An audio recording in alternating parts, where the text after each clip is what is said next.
Hello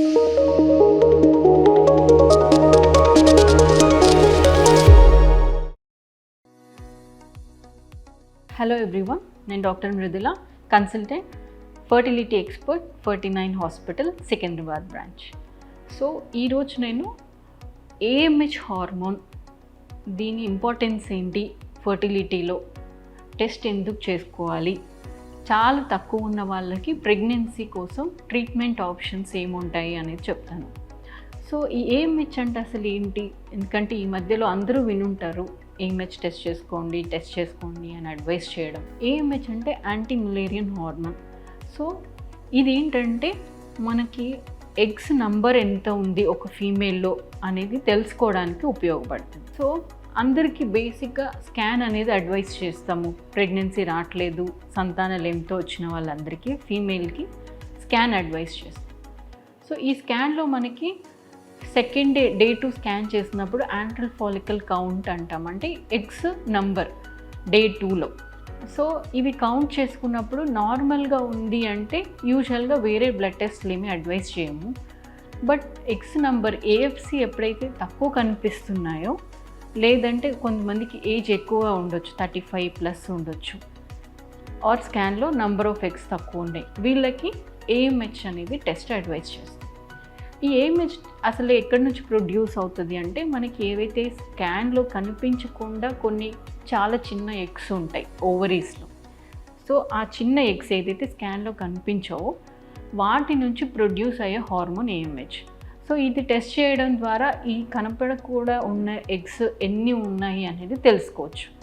so ఇది normal లెవెల్లో ఉంది అంటే మీకు కొంచెం టైం తీసుకొని ప్రెగ్నెన్సీ ప్లాన్ చేసుకోవచ్చు. న్యాచురల్గా ట్రై చేయండి, లేదంటే చిన్న ఐయుఐ ట్రై చేయండి అని చెప్తాం. బట్ ఇది ఆల్రెడీ చాలా తగ్గిపోయి ఉండొచ్చు కొంతమందికి, లేదు తగ్గుతుండొచ్చు బార్డర్ లైన్లో. సో ఇట్లాంటి వాళ్ళకి ఎక్కువ మానిటరింగ్ అవసరము, కొంచెం ఎక్కువ తొందరగా ప్లాన్ చేసుకోమంటాము, అడ్వాన్స్డ్ మెథడ్స్ అడ్వైస్ చేస్తాం. సో చాలా తక్కువ ఏఎంహెచ్ లెవెల్ ఉంది, అప్పుడు ఏం చేయాలి ప్రెగ్నెన్సీ కోసం? యూజువల్గా చాలా తక్కువ ఉంది అంటే ఐవీఎఫ్ఏ అడ్వైస్ చేస్తాము. అండ్ 0.5 అంతకంటే తక్కువ ఉంది ఏఎంహెచ్, అప్పుడు డోనర్ ఎగ్గే తీసుకోవాలా అనేది చాలామందికి క్వశ్చన్.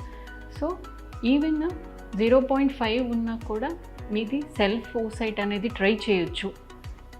ఎప్పుడైనా ఏఎంహెచ్ అనేది ఇట్ ఈస్ నెవర్ 0 ఉండదు, ఎప్పుడైనా 0.001 ఉన్నా కూడా it is not equal to 0. So even very less AMH లెవెల్స్లో కూడా ప్రెగ్నెన్సీ వచ్చిన వాళ్ళు ఉన్నారు, వాళ్ళ ఊసైడ్తో ఉంటే. సో కంపల్సరీ మీది కావాలి అంటే ట్రై చేయొచ్చు. బట్ ఎంత తొందరగా ట్రై చేస్తే అంత బెటర్ ఛాన్సెస్ ఉంటాయి, ఇంకా తగ్గిపోయే ఛాన్సెస్ ఉంటుంది. కాబట్టి ఏజ్ పెరిగిన కొద్దీ ఇంకా లెవెల్స్ అనేది తగ్గుతూ ఉంటుంది. సో ఇప్పుడు 1 ఉంది మీ ఏఎంహెచ్, మీరు 6 months తర్వాత వస్తే అట్లాగే ఉండదు 1, ఇట్ విల్ కమ్ డౌన్, ఇంకా తగ్గిపోతుంది. సో ఎప్పుడైతే మనకి ఎగ్స్ తగ్గాయి అని చెప్తారో అవి తొందరగా యూటిలైజ్ చేసుకోవాలి, ఎంత తొందరగా వీలైతే అంత తొందరగా యూటిలైజ్ చేసుకోవాలి అనేది మేము అడ్వైస్ చేసేది. యూటిలైజ్ చేసుకోవడం అంటే మీనింగ్ మీకు ఏ ట్రీట్మెంట్ ఆప్షన్లో ఎక్కువ ఛాన్స్ ఉంది ప్రెగ్నెన్సీ, అది చేసుకోవడం.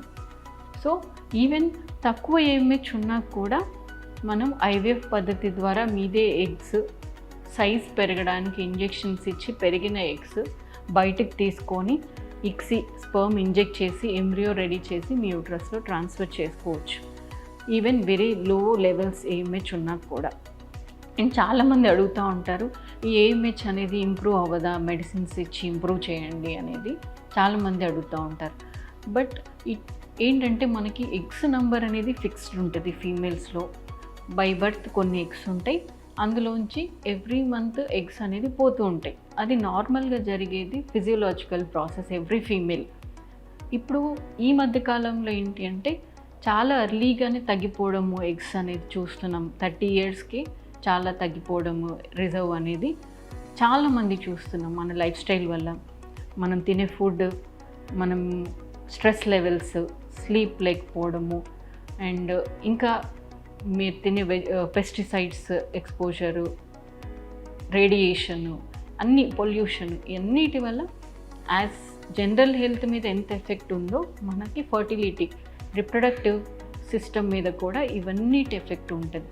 సో బట్ మనం దాన్ని స్టాప్ చేయలేం కంప్లీట్గా, కానీ ఉన్న మన ఎగ్స్ని తొందరగా యూటిలైజ్ చేసుకోవడం అదొకటి మన చేతిలో ఉంది.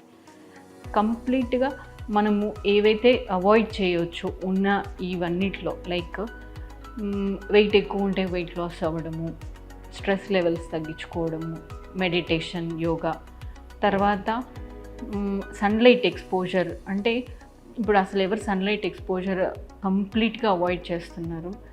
యూజువల్గా వర్కే మనకి ఇంట్లో కూర్చొని చేయడము, డెస్క్టాప్ మీద చేయడం, బయటికి వెళ్ళకపోవడం ఇవన్నీ ఉంది. సో అట్లీస్ట్ కొంచెమైనా సన్లైట్ ఎక్స్పోజర్ ఉండాలి, వైటమిన్ డి ఉండాలి బాడీలో. సో అది చూసుకోవాలి, వైటమిన్ డి లోపం లేకుండా చూసుకోవాలి. కొన్ని ఏవైతే మనం అవాయిడ్ చేయొచ్చో అవి చెప్తున్నాను, లైక్ పెస్టిసైడ్స్ లేకుండా ఆర్గానిక్ ఫుడ్ తీసుకోవడము, వాటర్ ఎక్కువ తీసుకోవడము.